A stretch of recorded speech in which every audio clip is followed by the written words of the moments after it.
Hello friends, तो part 5 में हम देखते हैं यान जेंसी को टिप्स देती है कि उसे चंगसू को हिंट देना होगा। इसलिए जेंसी रात में चंगसू के साथ मूवी देखती है और उसे थोड़ा वेट करने के लिए बोलकर शावर लेने चली जाती है। आगे जेंसी उसे टॉवल लाने के लिए बोलती है। चंगसू पूछता है क्या तुम अभी बिना कपड़े का हो, जिस पर जेंसी बोलती है तो कपड़े पहनकर कौन शावर लेते हैं। जेंसी बिना कपड़े के थे ये सोचकर ही चंगसू को अजीब फील होने लगता है, इसलिए वो उसे बोलकर जल्दी से वहाँ से भाग जाता है। जेंसी जल्दी से बाहर आती है लेकिन चंगसू तो तब तक जा चुका था। इधर चंगसू बाहर आकर बोलता है बिना कपड़े की थी फिर भी मुझे अंदर बुला रही थी, ये कुछ ज्यादा नहीं हो रहा था, लेकिन मैंने बहुत ही अच्छा काम किया कि वहाँ से भाग गया। और खुद की ही तारीफ करता है कि चंगसू तुम तो ग्रेट हो और वहाँ से चला जाता है। जेंसी तो बहुत ही परेशान थी, वो बोलती है क्या चंगसू सच में एक लड़का ही है। तब यान उसे दूसरी ट्रिक देती है। जेंसी बीमार होने की एक्टिंग करती है। तभी चंगसू जल्दी से आता है और उसे पूछता है कि क्या तुम बहुत ही ज्यादा बीमार हो, क्या हम हॉस्पिटल चले। जेंसी बोलती है नहीं, बस तुम मुझे एक हग करो। चंगसू उसे हग करता है। चंगसू बोलता है मैं मेडिसिन लाता हूँ, लेकिन जेंसी उसे जाने नहीं देती और बोलती है तुम बस मुझे ऐसे ही पकड़ कर रहो, मैं ठीक हो जाऊंगी। चंगसू पूछता है कितने टाइम तक ऐसे रहना है, जिस पर जेंसी बोलती है पूरी रात। चंगसू को भी मजबूरन उसके साथ रहना पड़ता है। नेक्स्ट मॉर्निंग जागने के बाद चंगसू जेंसी से पूछता है कि क्या तुम अभी ठीक हो, जिस पर जेंसी बोलती है हाँ, और बोलती है चलो वो काम कंप्लीट करते हैं जो कल रात नहीं किया। वो अपनी रोमांस स्टार्ट करने ही जा रही थी, लेकिन तभी उससे अपनी कंपनी से कॉल आती है कि बोर्ड मीटिंग स्टार्ट होने वाले हैं। तब जेंसी जल्दी से रेडी होकर वापस आ जाती है। वो अपनी फोन देखती है जहाँ से उसे पता चलती है कि कुछ प्रॉब्लम की वजह से उनके कंपनी के स्टॉक तेजी से घट रहा है और अगर वो इसे इमीडिएटली हैंडल ना किया तो उसके कंपनी मुसीबत में पड़ जाएगा। जेंसी की हार्ट रेट बढ़ने लगती है। वो अपने आप को स्टेबल करने की पूरी कोशिश करती है, लेकिन वो रिलैक्स नहीं हो पाती, इसलिए वो बहुत ही मुश्किल से चंगसू के फ्लावर शॉप तक आती है और चंगसू के पास ही बेहोश हो जाती है। चंगसू यान को कॉल कर बताती है कि जेंसी बेहोश हो गई है। यान उसे बोलती है कि तुम उसके साथ ही रहना और उसे हॉस्पिटल पर मत ले जाना और उसे ज्यादा से ज्यादा किस करना। चंगसू हैरान होता है कि क्या हॉस्पिटल न ले जाकर किस करूं। इधर जेंसी बोर्ड मीटिंग पर नहीं आ पाती तो इस सिचुएशन का मौका लेकर चिंता सीईओ की पोजीशन पर बैठ जाता है। चंगसू जेंसी को बेड पर लेटा देता है। वो उसे किस करने जाता है, लेकिन वो सो रही थी इसलिए वो किस नहीं करता।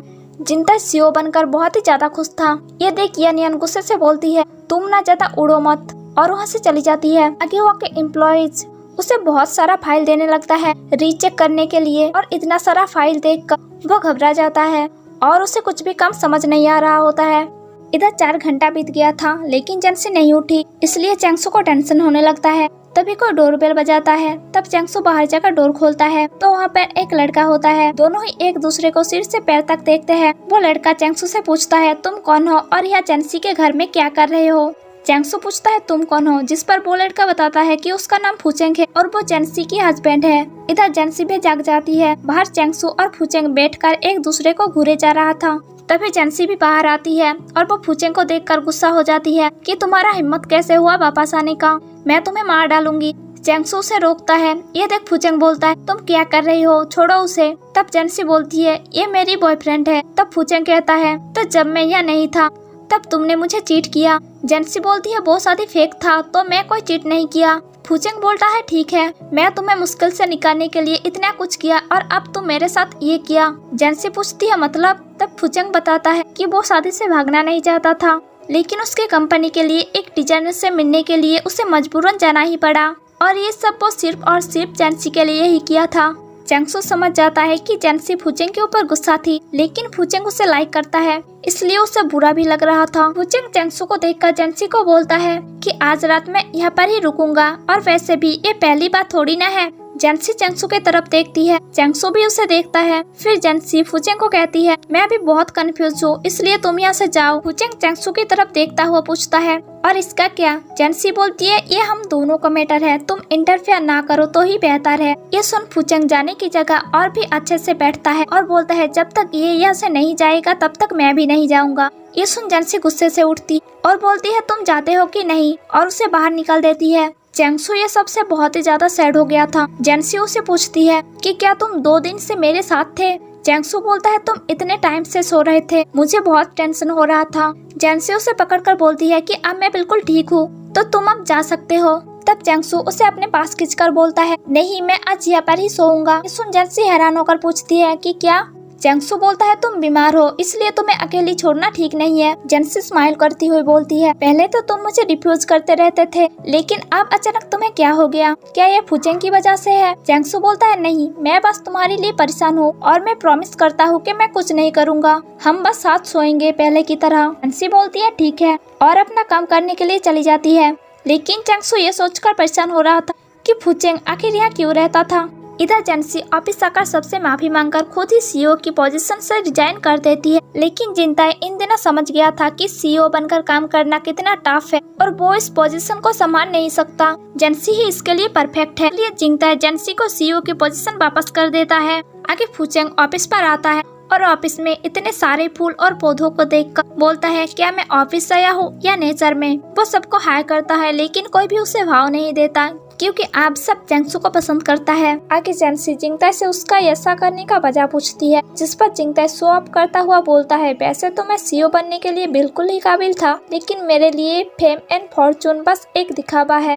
पर जेंसी तो सब समझ गई थी कि सीईओ की पोजीशन हैंडल करना जिंगताई के बस में नहीं था, इसलिए वो बोलती है तुम बस 2 दिन में समझ गए कि ये पोजीशन तुम हैंडल नहीं कर सकते। तब जिंगताई इस बात को एडमिट कर लेता है कि वो जेंसी जितनी परफेक्ट नहीं है और इतना बड़ा कंपनी चलाना उसके लिए बहुत ही टफ और बोरिंग काम है। ये सुन जेंसी हंसकर बोलती है तो चलो हम फिर से पहले के जैसे बन जाए, हैप्पी कोऑपरेशन। जिंगताई फिर से एग्री करते हैं। जेंसी देखते हैं उसकी हार्ट रेट 20 हो गई थी। तभी वहाँ पे फुचेंग आता है। जेंसी उसे ऑफिस में देखकर गुस्से से पूछती है कि तुम अब यहाँ किस लिए आए हो, शादी के दिन तुम कहाँ मर गए थे। फुचेंग उसे समझाता है कि वो उसके लिए कितना मुश्किल से इटली जाकर डिजाइनर से मिला और वो जेंसी को ज्वेलरी के डिजाइन दिखाता है जो वो इटली से लाया था। जेंसी वो देखने लगती है। तभी जेंसी को चैंगसू कॉल करता है लेकिन फुचेंग कॉल कट कर देता है और जेंसी को काम में बिजी रखता है। इधर चैंगसू भी ऑफिस आ जाता है क्योंकि जेंसी उसका कॉल पिक नहीं कर रहा था, इसलिए उसे बहुत टेंशन हो रहा था कि उसे कुछ हो तो नहीं गया। चैंगसू का आवाज सुन जेंसी भी बाहर आती है। चैंगसू उसे पूछता है कि तुम ठीक तो हो। जेंसी बोलती है हाँ मैं बिल्कुल ठीक हूँ, मैं बस काम कर रही थी। आगे जेंसू चैंगसू को डिनर पर चलने के लिए बोलती है लेकिन फुचेंग भी उनके साथ आ जाता है। जेंसी परेशान होकर बोलती है हम डेट कर रहे हैं लेकिन तुम क्यों हमारे साथ आ गए। आगे फुचेंग पूछता है आखिर तुम्हें हो क्या गया है, पहले तो तुम किसी लड़के के लिए इतना रेस्पॉन्सिबल नहीं थे। जिस पर जेंसी बोलती है पहले मैं नहीं थी लेकिन अब मैं उसे लव करती हूँ और तुम्हें तो एक दोस्त होने के नाते मुझे सपोर्ट करना चाहिए। तभी चैंगसू आकर बैठ जाता है तो जेंसी उसे प्यार से पूछती है कि तुम क्या ऑर्डर करोगी, छोटे फूल। ये सुन दोनों ही हैरान होकर पूछता है कि क्या छोटे फूल। फुचेंग बोलता है तुम आखिर इस उम्र के एक आदमी को छोटे फूल कैसे बुला सकती हो। जेंसी बोलती है तो क्या हुआ, तुम भी किसी को नेक नाम पे बुलाओगे जब तुम भी प्यार में होंगे। आगे जेंसी वॉशरूम जाती है। चैंगसू को अकेला पाकर फुचेंग उसे बोलता है कि क्या तुम्हें पता है कि जेंसी तुम्हें सच में लाइक नहीं करती। चैंगसू बोलता है मैं नहीं मानता। फुचेंग बोलता है देखो मैं सालों से उसके साथ काम कर रहा हूँ इसलिए मैं उसे अच्छे से जानता हूँ, मैं उसके लिए ज्वेलरी डिजाइन करता हूँ लेकिन तुम क्या करते हो। तभी वहाँ पे जेंसी आ जाती है और चैंगसू को सैड देखकर वो गुस्से से फुचेंग से पूछती है कि क्या तुमने इसे बुली किया। फुचेंग बोलता है नहीं। जेंसी चैंगसू को लेकर वहाँ से चली जाती है। चैंगसू फुचेंग की बात पर बहुत ही परेशान था इसलिए वो चिल्लाकर बोलता है कि आज रात मैं यहाँ पे ही सोऊंगा। जेंसी बोलती है ठीक है, इसमें चिल्लाने की क्या बात है। चैंगसू बोलता है हम कपल है तो साथ सोना नॉर्मल बात है। जेंसी बोलती है हाँ। चैंगसू बोलता है साथ सोने का मतलब तुम समझ रही हो ना, क्या तुम एग्री हो। जेंसी हाँ में जवाब देती है और उसे किस करने लगती है। फिर दोनों रोमांस करने लगते हैं। आगे चैंगसू बोलता है तुम बिना कॉफी या स्वीट्स खाए अब अचानक से ठीक कैसे हो गए, तो लगता है अब मेरा कोई भी जरूरत नहीं है। जेंसी बोलती है नहीं, मुझे अब रोज तुम्हारा साथ चाहिए। चैंगसू बोलता है लेकिन मैं काम में तो तुम्हारी कोई हेल्प नहीं कर सकता क्योंकि मैं फुचेंग के जैसा अच्छा नहीं हूँ। जेंसी पूछती है क्या तुम जेलस हो, हम बस बिजनेस पार्टनर है और मैं उसे उस तरह से लाइक नहीं करती जैसे मैं तुम्हें करती हूँ। चैंगसू बोलता है लेकिन वो तो तुम्हें पसंद करता है इसलिए मुझे हमेशा घूरता रहता है। जेंसी बोलती है वो अभी बच्चा है, उसे लग रहा है कि तुम उससे उसका शुगर छीन रही हो। चैंगसू बोलता है तो तुम उसका शुगर हो और गुस्से से अपना शर्ट पहनता है और बेड से उठकर चला जाता है। जेंसी बोलती है जेलसी में तो ये और भी क्यूट लगता है। चैंगसू ज्वेलरी डिजाइन में फ्लावर इम्पैक्ट ऐड करता है। फिर नेक्स्ट डे वो इसे जेंसी को दिखाता है और जेंसी को भी ये बहुत ही ज्यादा पसंद आती है इसलिए वो चैंगसू को अपने साथ कंपनी चलने के लिए बोलती है। ऑफिस में जाते ही जेंसी इशारों में यान यान को लास्ट नाइट के बारे में बता देती है। जिंगताई चैंगसू से पूछता है कि काल रात तो कहाँ पर सोया था। जेंसी के कहने पर चैंगसू सबको अपने फ्लावर डिजाइन के बारे में बताता है जो फुचेंग को छोड़कर बाकी सबको बहुत ही ज्यादा पसंद आता है। आगे जेंसी डिसाइड करती है कि वो उसकी हार्ट रेट वाली बात चैंगसू को बता देगी और ये भी बता देगी कि उसका फिजिकल कांटेक्ट से उसकी हार्ट रेट नॉर्मल हो जाती है। लेकिन ये सब फुचेंग भी सुन लेता है। आगे चैंगसू जेंसी के लिए फ्लावर डेकोरेट कर पियानो प्ले करता है। फिर दोनों साथ में रोमांटिक मोमेंट्स पेंट करते हैं। इधर जिंगता यानियन को उसकी फेवरेट आइडियल की कॉन्सर्ट की टिकट लाकर देता है तो यानियन बहुत ही खुश हो जाती है। फिर दोनों कॉन्सर्ट में आ जाते हैं जहाँ एक आदमी यानियन की तरफ ही देख रहा था। ये देख जिंगता उसे अपने पास खींच लेता है। वहाँ पे सभी एक गेम प्ले कर रहा था कि जिस कपल के ऊपर भी स्पॉटलाइट आएगा उन्हें किस करना होगा। सभी किस कर रहा था लेकिन आखिर में स्पॉटलाइट इन दोनों पर आ जाता है। यानियन नर्वस हो रही थी लेकिन जिंगता उसे अपना पास खींचकर किस करने लगता है। कि फुचेंग जेंसू के पास आकर उसे बता देता है कि जेंसी तुझे असल में प्यार नहीं करती, वो बस अपनी हार्ट रेट की वजह से तुझसे फिजिकल कांटेक्ट करती है और जिस दिन वो ठीक हो जाएगी उस दिन वो तेरा यूज करना बंद कर देगी। और जेंसू को भी याद आता है कि जेंसी हमेशा से ही उससे टच करने की कोशिश करती रहती थी, इसलिए उसे अब बहुत ही ज्यादा गुस्सा आता है कि जेंसी बस उसे यूज कर रही थी। और इसी के साथ ही हमारे इस पार्ट का एंड हो जाता है। तो इसकी नेक्स्ट पार्ट देखने के लिए जल्दी से चैनल को सब्सक्राइब कर लीजिए। तो चलिए मिलते हैं इसकी नेक्स्ट पार्ट में, तब तक के लिए बाय।